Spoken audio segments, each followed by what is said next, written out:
Alright fellas, it's been a little while, so I decided to go ahead and do an update on the Isaiah Wright / Isaiah Patrick situation. If you do not know, I am the plug for all news Last Chance U. I've been covering Last Chance U for a very long time and will continue to do so. Fun fact, my very first What Happened To videos, probably got like 5 or 6 of them, are all Last Chance U players. I did those over a year ago. Anyway, we have more news on the Isaiah Wright homicide case, and we're going to talk about that in just a second after this quick word from my video sponsor, SeatGeek. Alright, now before we jump into the video, I want to give a quick shout out to today's video sponsor, SeatGeek. SeatGeek is an app that has access to tickets from all over the internet, and they give that access to you right at your fingertips, making buying simple. They put a score of 1 to 100 on each ticket, letting you know the quality of the deal that you get. One of the doper features is you can preview the view from any seat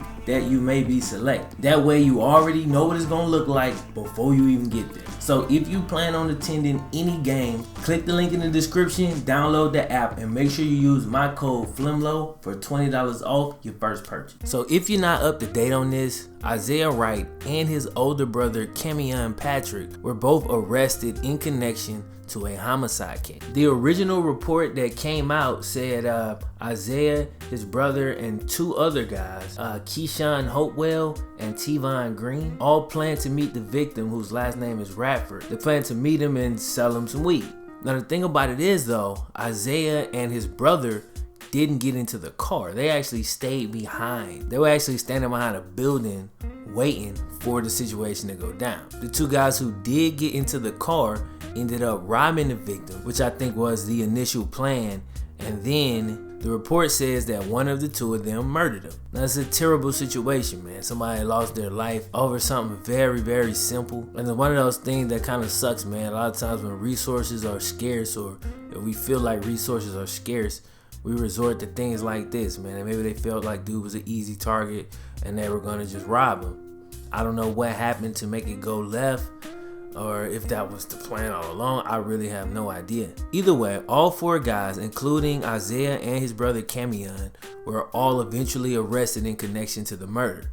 Now, the most recent thing that's come out is Camion has completely been cleared. His charges have been dropped. I repeat, Camion, Isaiah's older brother, has been cleared. However, Isaiah's charges have not been dropped.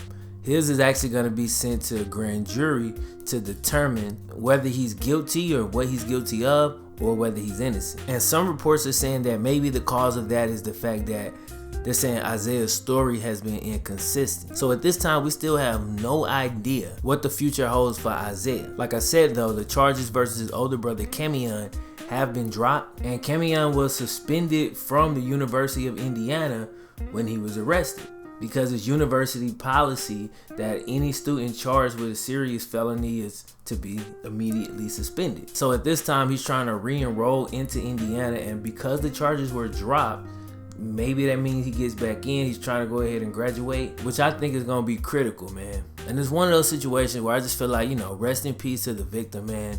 Again, someone lost their life, and you could say, oh, he shouldn't have been doing this, shouldn't have been doing that. I mean, you could say it, man, but the point is, a lot of people shouldn't do a lot of stuff. Don't mean they should lose their life behind it. You know what I'm saying? As far as what I hope, I just hope that justice is served.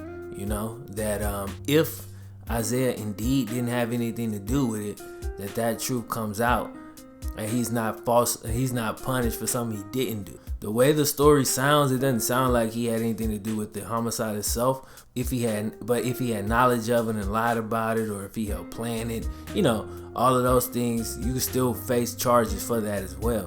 So we'll have to see, man. I'll continue to monitor the situation, and I'll try not to make a video like the second something comes out. This actually came out maybe 2 weeks ago. I made a video then, but I just decided not to post it, just because I wanted to wait and see if they were going to backtrack anything, or if something else was going to come out. Not to mention I was just super busy with the move, but I wanted to go ahead and get y'all this update, man. So anyway, that's where that situation stands as of now, man. I hope y'all enjoyed the video. Don't forget to share it, subscribe if you're brand new, and my name is FlemLo Raps. I'll talk to you next time. 1.